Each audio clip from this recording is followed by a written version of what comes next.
Проба. Така, уважаеми приятели, уважаеми дами и господа, другарки и другари, нека да започнем с днескашната дискусия, която ще е под надслов Българското и европейско образование, наука, проблеми и решения. На фона на толкова класни участници, които ще участват, не смятам, че аз трябва да правя каквито и да въвеждащи думи. Тук съм по-скоро да чуя по тази тема какво има да кажат хората, които са в залата, и дай Боже да чуят и българските граждани по време на една доста интересна и истерична предизборна кампания. И заради това без повече отлагане давам думата за встъпителни думи и приветствия от председателят на Градския съвет на БСП в София Диана Тонова. Да, благодаря. Уважаеми кандидати за народни представители, уважаеми кандидати за представители в Европейския парламент, уважаеми участници в дискусията, позволете ми в качеството си на представляващ организатора, именно Градския съвет на БСП София, да ви поздравя с добре дошли и да изразя увереността си, че всички сме тук, защото образованието е кауза, която ние от БСП за България отстояваме години наред. Всъщност няма по-добра национална кауза, около която да се обединим и обществото, и политиците от каузата за по-добро образование в България. Защото доброто образование на нацията е и гаранция за просперитет на обществото. От водеща държава по качество на образованието през 70-те и 80-те години на миналия век, днес, за съжаление, страната ни е на опашката на всички класации. На последно място сме по грамотност в Европейския съюз, а 40% от децата до 16 години са функционално неграмотни. За 30 години са закрити над 2500 училища в страната, което означава толкова опустели населени места и стотици деца с затруднен достъп до образование. Тази статистика крещи, че е крайно време България да обяви образованието и равния достъп до него за ключов национален приоритет. Защото въпросът за образованието не е само въпрос за справедливост и осигуряване на равни права, а на политика на предпазване от бедност и социално изключване, на политика на по-бързо и конкурентоспособно икономическо и социално развитие. За всичко това ще поговорим днес. Сигурна съм, че дискусията ще бъде съдържателна и искрено се надявам на тези избори да убедим българския народ, че БСП е гарантът в националния и Европейския парламент за намиране и реализиране на верните решения за връщане на България в челните световни класации по добро образование. На добър час на дискусията. Така, сега дискусията по същество има нелеката задача да започне Ирена Анастасова. Ирена, заповяда, която ще е за законодателните инициативи в сферата на образованието и науката на БСП в предходните парламенти. Ирена, заповяда и 5 минутки. Нали? Ако може да се спреш, знам, че темата е голяма. Това с 5 минути е трудно, но да. Искам да започна с това да се обърна към навечерието на 24 май, да се обърна към всички учители, към всички научни работници, към преподавателите във висшите училища, към дейците на културата, към работниците в научните институти и да ги поздравя с този празник, да им пожелая здраве, сили, защото във всички тези години на преход ние, хората от тази сфера, работихме не поради помощта на държавата, а въпреки всички пречки, които бяха създадени пред образованието, всички безмислени реформи, които доведоха до това ниво в момента, на което всички сме свидетели. Така че да сте живи и здрави. Уважаеми колеги, продължавайте в същия дух. На нас се крепи бъдещето на България. Вярвам, че ще дойде време, когато това ще бъде оценено по достоинство. Относно законодателните инициативи, ще започна така.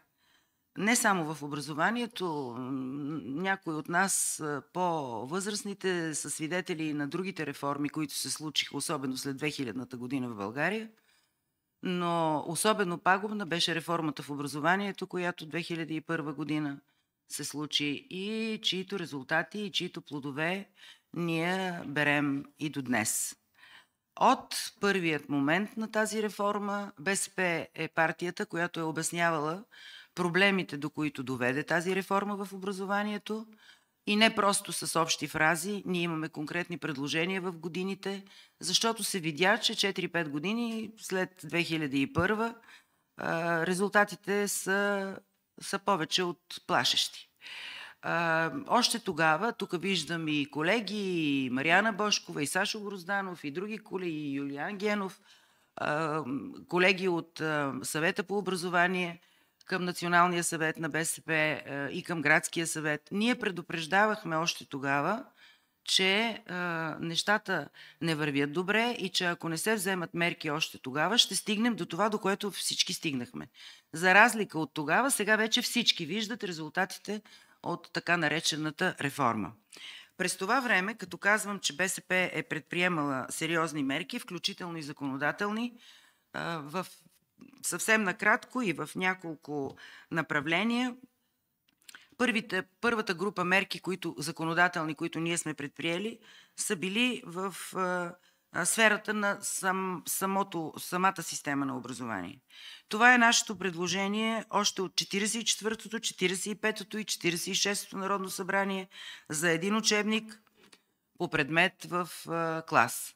Ние продължаваме да държим на това. Имаме подкрепата на голяма част от учителската гилдия, защото обикаляйки страната сме наясно с мнението на колегите, а и не само това. Много от нас са извървяли професионалния си път в училище и можем спокойно да се наречем експерти в тази област.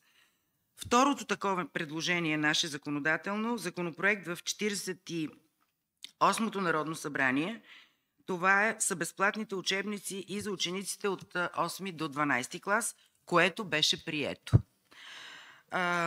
Увеличаване на средствата за образование и на средствата по бюджетите на Министерството на образованието и за държавните висши училища. Имаме законодателно предложение в 44-то Народно събрание, където искахме минимум 4% от брутния вътрешен продукт за образование. Имаме такива предложения в 46-то Народно събрание, 49-то Народно събрание, така че това е наше последователно предложение за увеличаване на средствата в сферата на образованието, бюджетните средства, което далеч не сме достигнали нашето предложение. Ние смятаме, че средното за Европейския съюз 5% от брутния вътрешен продукт за образование е добро предложение. Не само не го постигаме, ние се отдалечаваме от това.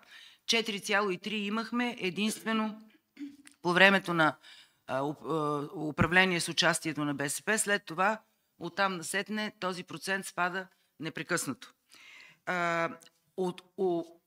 Така знаково е нашето отношение към статута на академичния състав.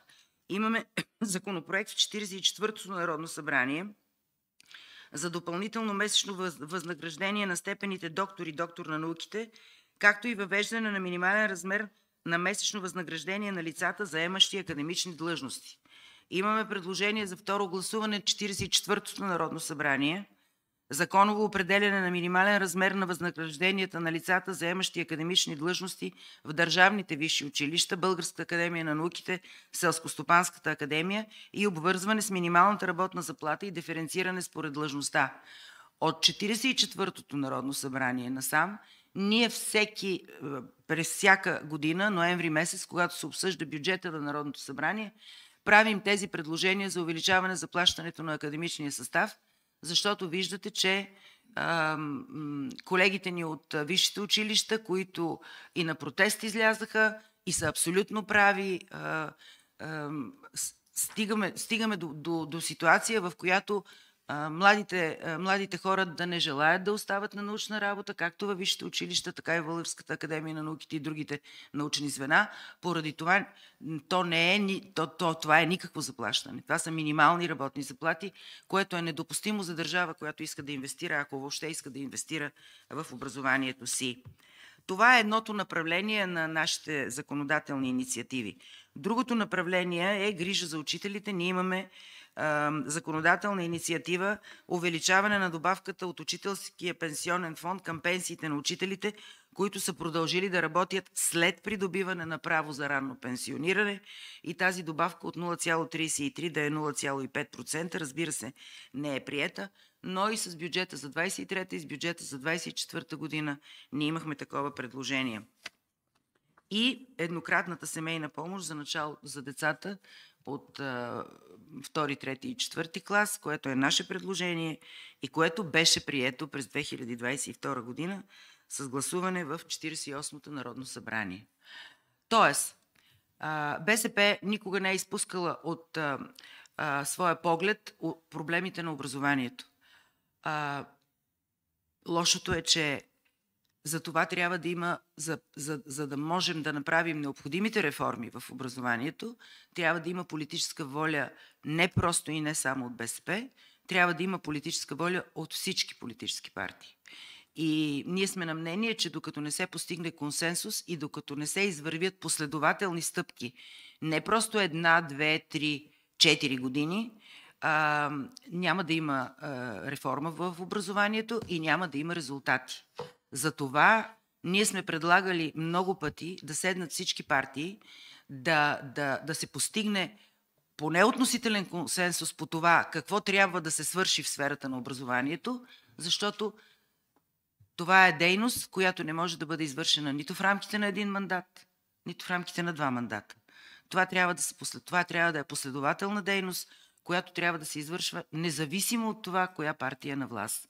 Силно се надявам и останалите политически партии да стигнат до това разбиране, за да можем да се получи национален консенсус по темата образование. Благодаря.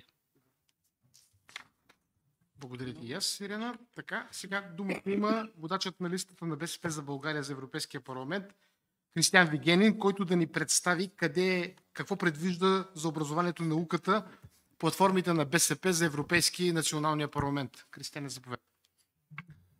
Благодаря, Сашо. Ти много мащабна задача ми постави. Така е. Аз първо искам да благодаря на организаторите за това, че правят днешната дискусия, не само защото на навечерието на 24 май, но то още веднъж подчертава колко важна е за БСП тази политика. И си позволявам да кажа, че Ирена Анастасова е може би един от най-подготвените хора в България по темата образование, но със сигурност най-подготвеният човек в българския парламент в продължение на поредица мандати. Аз се поздравявам за усилията, които полага, и съм щастлив, че съм бил част от тези битки и от успехите, които сме постигали, макар и частични. Вярвам, че много по-добри неща ни предстоят. Темата образование винаги е била в центъра на политиката на БСП и това е нашето разбиране за това, че образованието всъщност е най-мощният инструмент за постигане на целите на Социалистическата партия, за постигане на едно общество без неравенства или със значително намаляване на неравенствата, за равен старт в живота на младите хора, за повишаване на благосъстоянието и не на последно място и за повишаване на производителността на труда и на конкурентоспособността на икономиката. Ще спомена нещо малко по-нататък. И естествено инструмент за догонване на средните равнища в Европейския съюз по ръста на доходите, защото това е тема, която периодично, а напоследък и все по-често се поставя в различни дискусии, но те някак си не стигат в дълбочината на проблема за по-ниските ни доходи и обикновено се плъзгат по повърхността. И трансформиращата сила на образованието е доказана във времето и също така е доказано, че неглижирането на тази сфера води до деградация и, за съжаление, България е един от много явните и ясни примери в това отношение. И наистина се радвам, че БСП има много стройна програма. Всъщност по отношение на националните въпроси тази тема беше доста широко представена от Ирена. Ние даже когато подготвяхме платформата, се оказа, че от предложенията, които бяха направени за образованието, беше най-подробно и най-цялостно. И си